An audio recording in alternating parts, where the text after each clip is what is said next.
Hi, it's Tom from GreenShortz, and I've got my welding jacket on, and you know what that means. I'm gonna be doing some welding. Actually, it also means it's time to finish the rocket stove fired pizza oven. You can see here the profile of the oven body with the fire brick. What we're gonna add to that is an arch, and it's gonna be a low arch, about like this. We're gonna do that with some angle iron and some rebar. The rocket stove is gonna send heat up the back of the oven, and it's gonna flow out to the front and up the chimney across that rebar, which is gonna, in theory, absorb that heat and then radiate it down onto the pizza. I had a comment from Ken Tichy, and he wasn't quite sure that I was gonna be able to generate enough heat with this setup. And honestly, I'm not sure either. This is an experiment. All right, so let's get to building this arch. I'm gonna use the angle iron drops that I picked up at my local metal supermarket to sit on the edges of the fire brick. And I'm gonna weld some arches using some flat bar steel, and then I'll be filling in that arch with lengths of rebar. This bar looks like 1/8 of an inch, and since I don't have a metal bender, I'm just gonna bend it around my knee.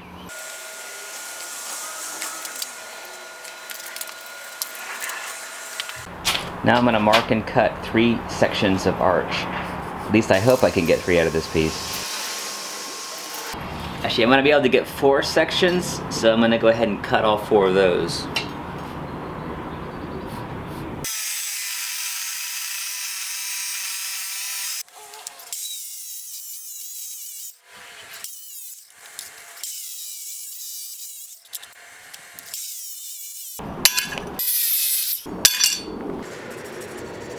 As my cutoff blade is wearing down, I'm raising up my workpiece with this 2x4. Being extra careful here too, not using a lot of pressure on these cuts, just so it doesn't jerk the metal out of my hands.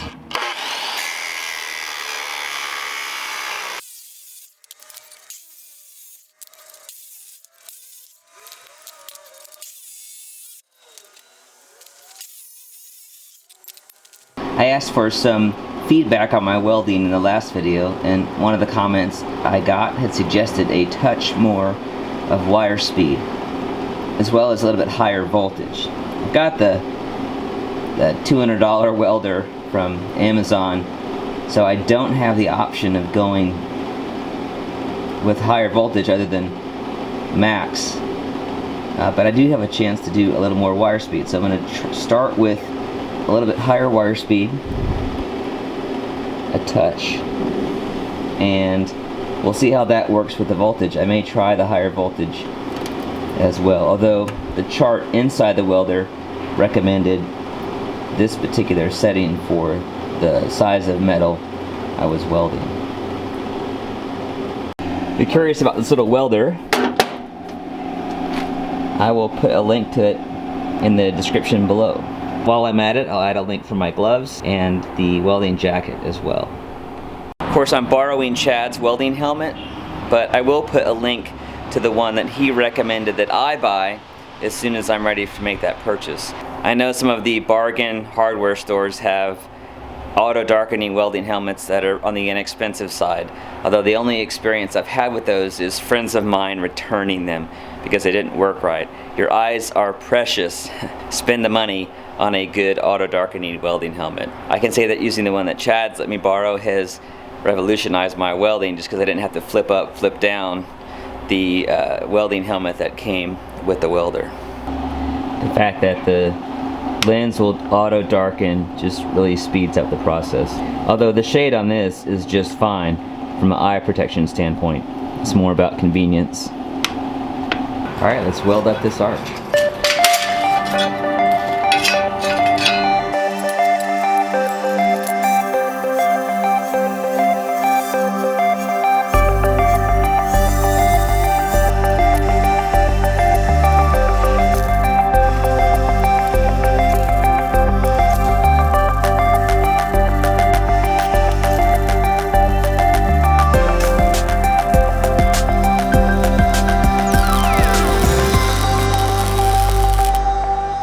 I think that wire speed trick is working perfectly. Seems to be a lot more solid and even, a lot less sputtering.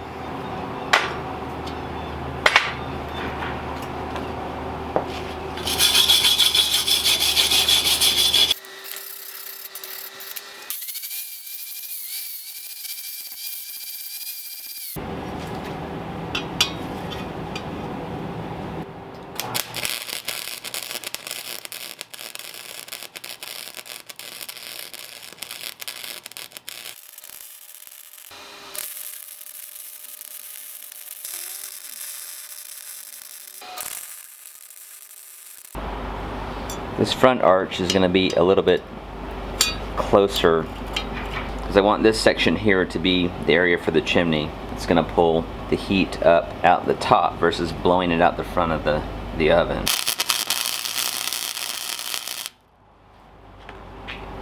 I switched the voltage to high for this weld, and the weld, it looks a lot tighter, if that's a way to describe it. It also went a lot faster too. You can definitely tell the difference. Thanks for the tip.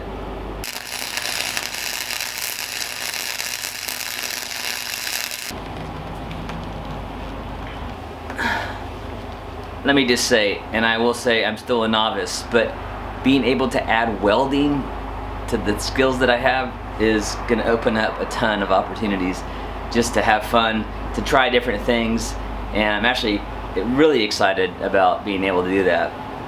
And I got into this rig here, the welder, the helmet, the gloves, the wire brush, all for about 250 bucks. I think. I'll do the math, I'll put the accurate math here below, but not expensive to get into it. And the beauty of this flux-core welder is that you don't need gas, because the flux in the core of the wire makes the gas shield for the welding arc. So super easy to use, require a little bit of practice, and my friend Chad helping me out with some teaching, but wow, I can just think of a ton of projects that I'm gonna do.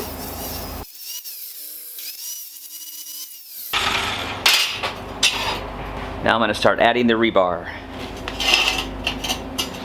The rebar is actually gonna extend over the back here a little bit, because as the heat comes up from the rocket stove, I want it to catch on that rebar right here, and it'll pull that into the oven. Now I'm probably gonna have a fire brick sitting sort of like this to start to direct some of the heat forward. Now I'm gonna tack weld on the rebar arch.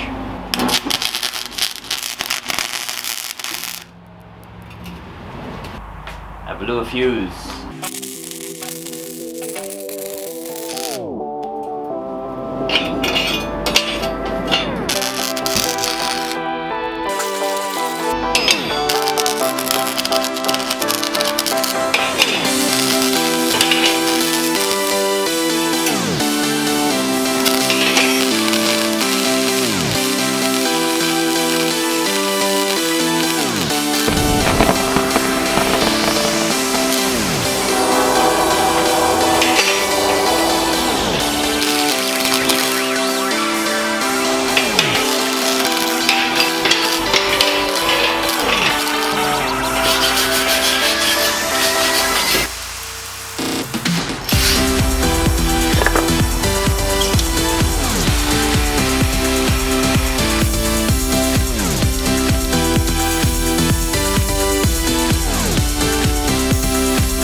This whole backside here is going to be covered with a curved section, so it won't matter that these are a little rough on the ends there. Alright, I am happy with how this looks. Alright, so that completes the welding on this project. Now I'm going to move the oven into position.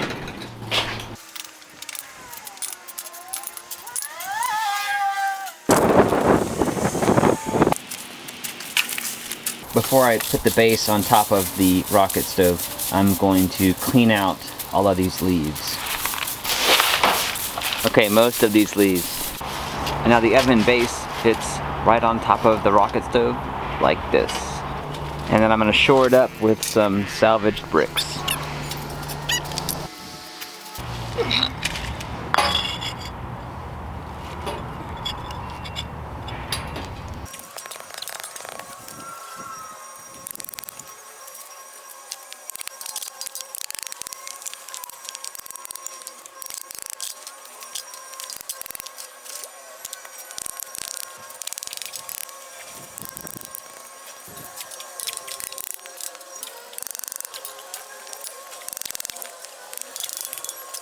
Alright, everything's level, nice and tight. Now I'm going to seal the gap between the flue pipe and the base of the stove. And I'm going to do that with some stove mortar that is rated up to 2000 degrees Fahrenheit.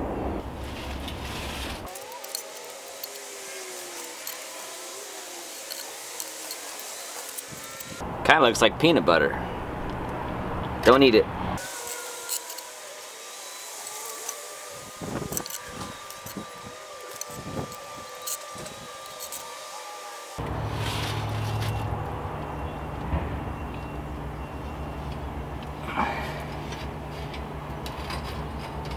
Checking for any gaps here.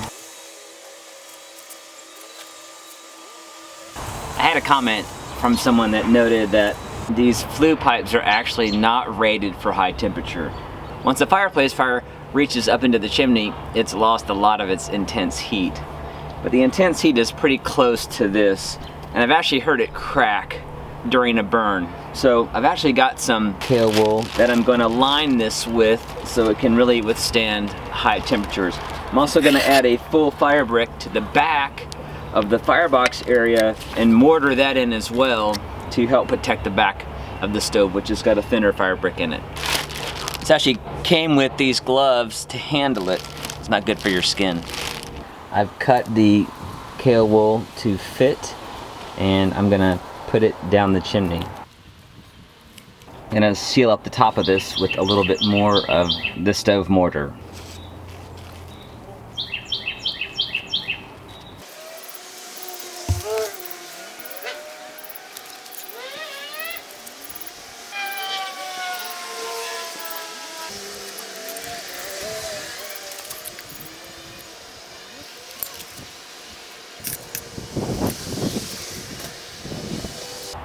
What a mess. That didn't turn out like I wanted it to. But it'll probably work to just kind of hold this up here in the top. That's if this will ever stick. It's not really sticking to this stuff.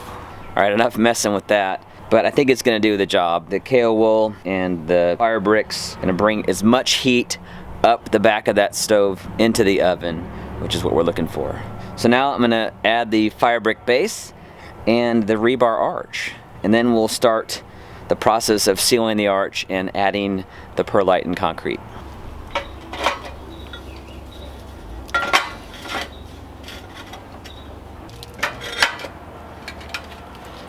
I'm putting the nasty side from all the welding debris face down.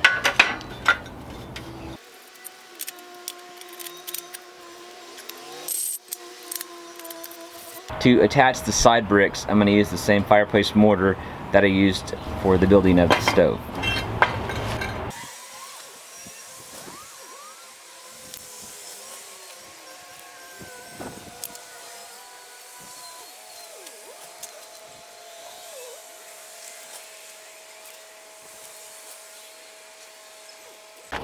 Now I'm going to seat the arch with the mortar as well.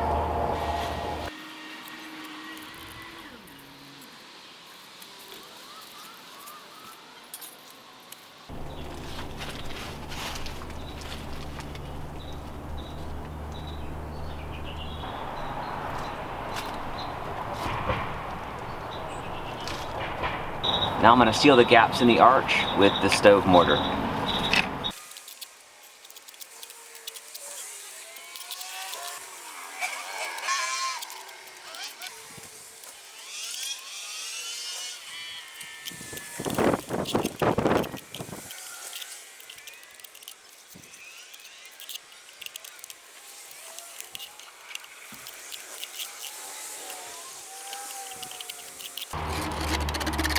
Now that the arch is sealed with the stove mortar, I'm going to add in some blocking and then create the concrete forms.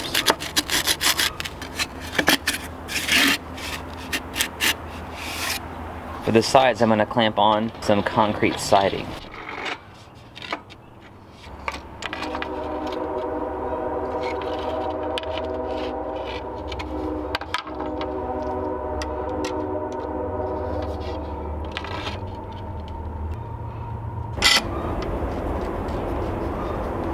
I'm adding in some more blocking underneath the chimney section here.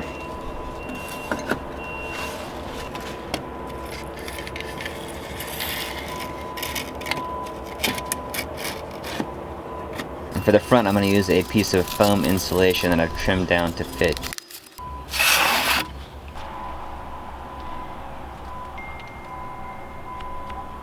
Now I'm going to build the sand dome to cast the back of the oven here. And first I'm going to put in a couple pieces of broken tile to kind of cover up the holes.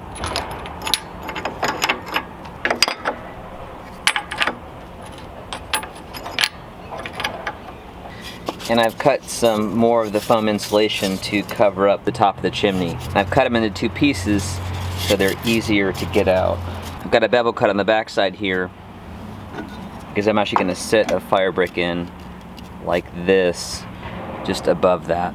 So now I'm going to put in a little bit of sand here in front. And I've got sand in here to act as a buffer because I don't want this super tight in here. So the sand will allow me to kind of scoop it out and then pull those out more easily. Just got some dampened creek sand here, and I'm going to use that to create the dome for the back of the oven here.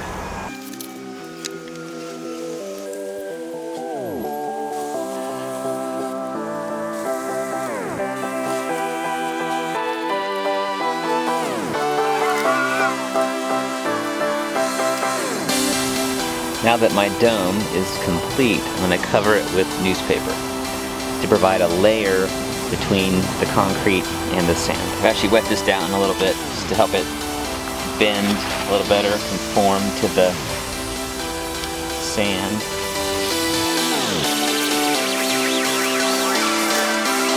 With my paper on, I'm going to go ahead and put the brick back in its final spot.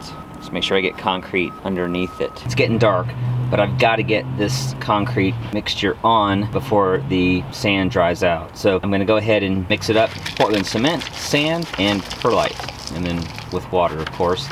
And I'm going to use CK's recommended ratio. CK would be the Copenhagen king, and he recommends 1 part Portland cement to 2 parts perlite to 3 parts sand. This creek sand's got some stuff in it, so I'm going to screen it over this.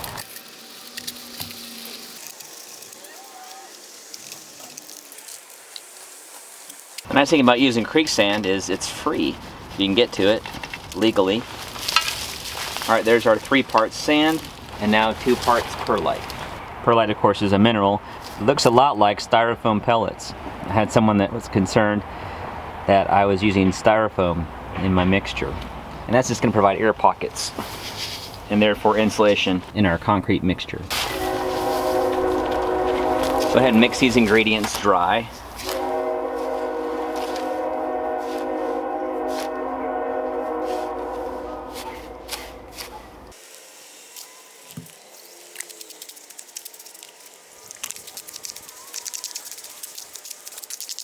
This mixture is too wet. It's really easy, especially when your sand is already damp, to over-wet the concrete. My first little batch of water was not enough, and my second amount was too much. So what I'm going to do, even though I'm messing with the ratio here, is I'm going to add some more Portland cement to soak up some of that water. If I were pouring this into a mold, it would probably be okay to use it at that consistency. However, because this has got to be troweled on and be vertical a bit, it needs to be a little more stiff than it is right now.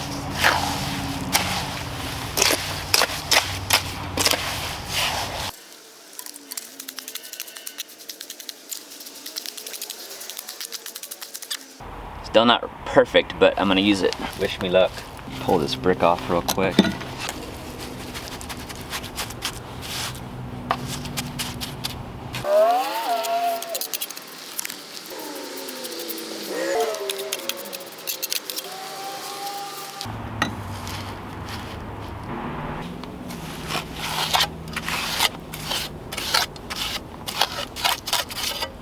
Grab my floodlight. I'm just gonna finish this up real quick.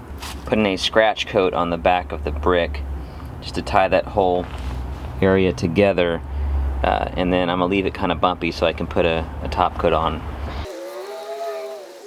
The concrete pros out there would know how to do this without resorting to hand packing, but I'm not a pro. But I'd appreciate some feedback. If y'all have some ideas for a better way to manage this kind of concrete in this situation, it'd be much appreciated.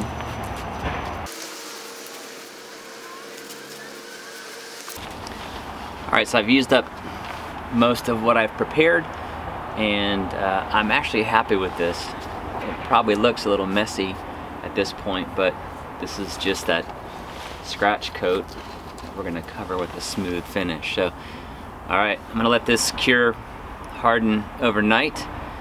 Here's the outcome of last night's work. This time I'll mix up a larger batch of the concrete.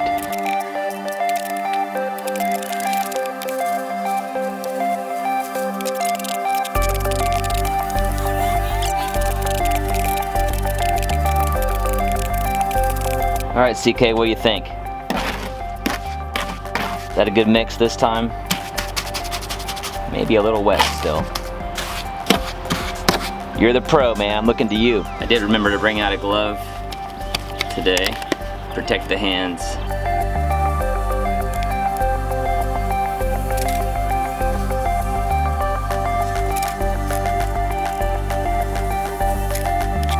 Alright, I'm gonna let this set a little bit here, keeping some nice texture in it so I can add another layer to the top.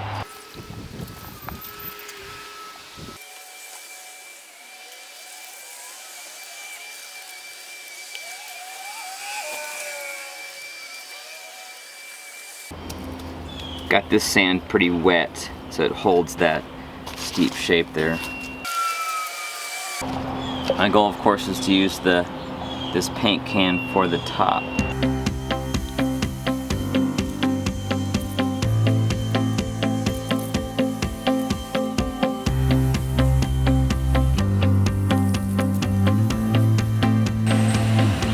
That was fun.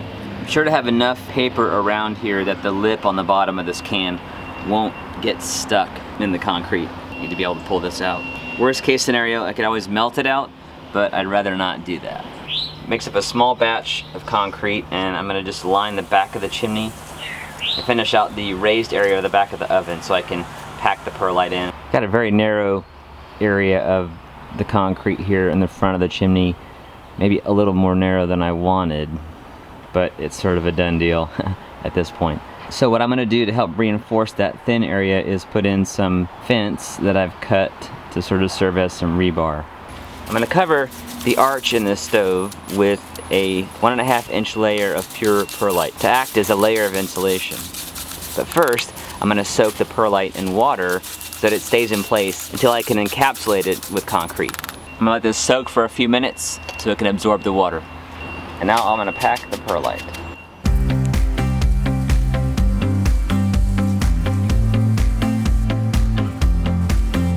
I've also cut a piece of the fence to lay over the top of the perlite. And now I'm going to encapsulate with another batch of concrete.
A couple more small pieces of fence that I'm going to stick in the back side of the chimney here.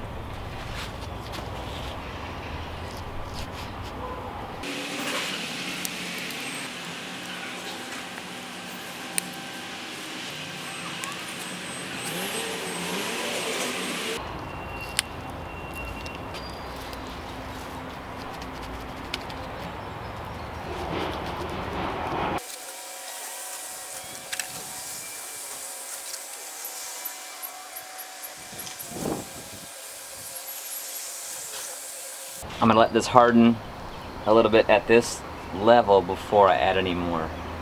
Otherwise it's just going to push it right out.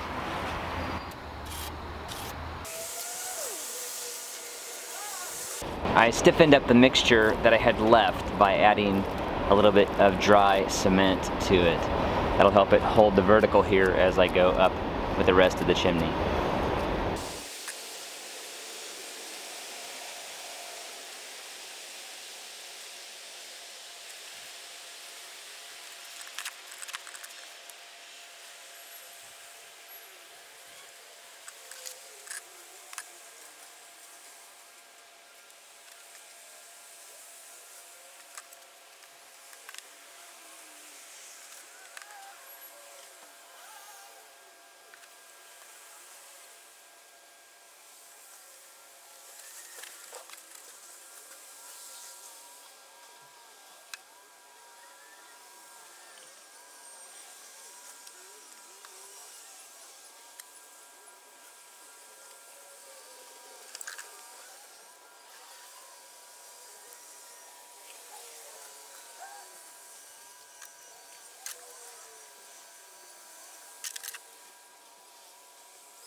I'm actually going to do an arch of tile on the front section here, and I like the fact that the chimney is a little bit thicker in the front here, so I've cut out a spot here for the tile to inset underneath.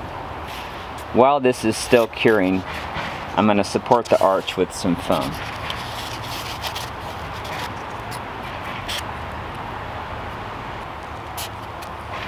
It's starting to rain, so since this is still pretty wet, I'm actually going to get it covered.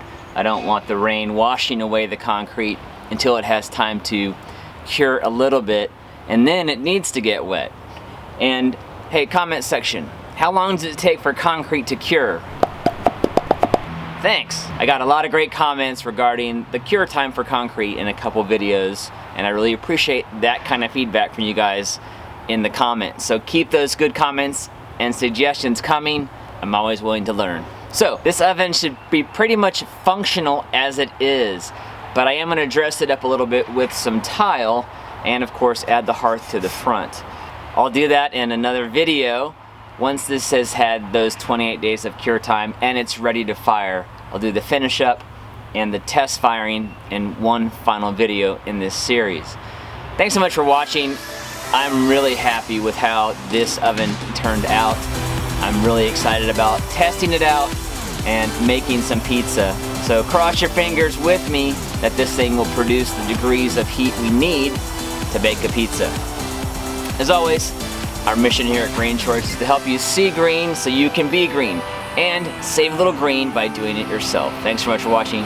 Please like and share, keep the great comments coming, and subscribe for a new GreenShortzDIY video almost every Friday.